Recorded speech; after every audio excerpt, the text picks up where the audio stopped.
حدیث قدسی رسول اللہ صلی اللہ علیہ وسلم نے فرمایا، اللہ اپنے بندے کے گمان کے مطابق ہوتے ہیں۔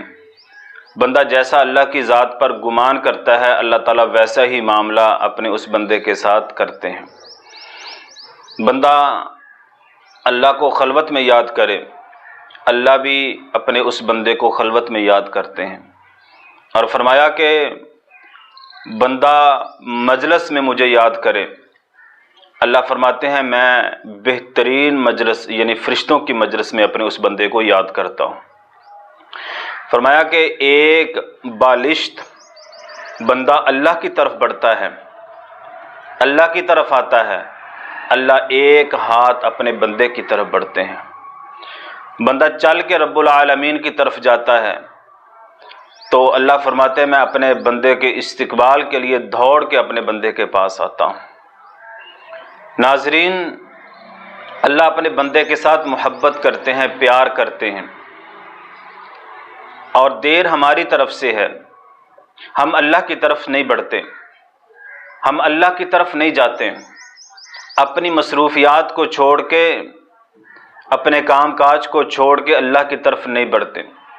اللہ تو ہمارے استقبال میں بیٹھے ہیں، اللہ تو ہم سے پیار کرتے ہیں، محبت کرتے ہیں۔ اگر اللہ کی ذات کے ساتھ بھی تم محبت کرنا چاہتے ہو تو پھر اللہ کا ذکر، اللہ کی یاد میں اپنا دن گزاریے، اپنا ایک ایک لمحہ، ایک ایک منٹ اللہ کی یاد سے غافل نہیں ہونا، اللہ کی یاد میں گزارنا ہے۔ اللہ کی یاد کا سب سے بڑی چیز وَلَذِكْرُ اللَّهِ اکبر، اللہ کا ذکر ہے، اللہ کی یاد ہے۔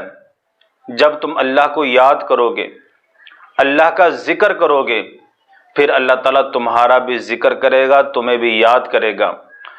اور جس بندے کو اللہ یاد کرے، جس بندے کے ساتھ اللہ پیار کرے، تو پھر اس بندے کو اللہ تعالیٰ کیسے تنہا چھوڑ سکتا ہے؟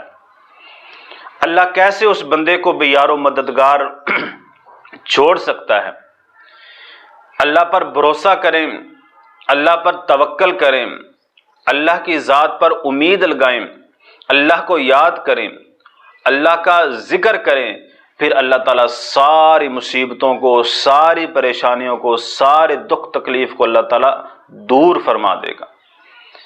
اور جو بندہ اللہ کا ذکر کرتا ہے، اللہ کو یاد کرتا ہے، اللہ کو اپنے دل میں یاد کرتا ہے، مجلس میں یاد کرتا ہے، اور ہر وقت اللہ کو یاد کرتا ہے، ناظرین، پھر اللہ تعالیٰ اس کے سارے معاملات کو اپنے ذمے لے لیتا ہے۔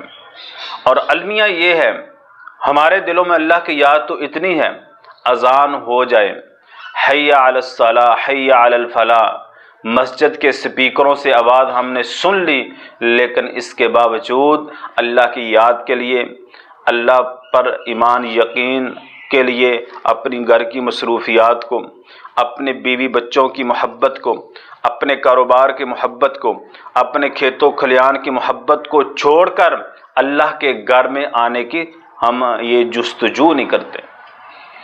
اور سب سے بڑا شکوہ ہم اپنی زبان سے یہ کرتے ہیں، اللہ ہم سے ناراض ہے۔ او بھائی، اللہ ہم سے ناراض نہیں ہے، ہم اللہ سے ناراض ہیں۔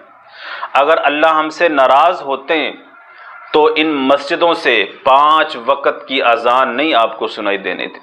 اللہ تو 5 وقت آپ کو بلاتے ہیں، اور رات کے آخری پہر میں بھی اللہ تعالیٰ آسمان دنیا پر آ کر آپ کو بلاتے ہیں۔ فجر سے لے کر کے عشاء تک یہ ساری اذانیں اللہ ہمیں بلاتے ہیں۔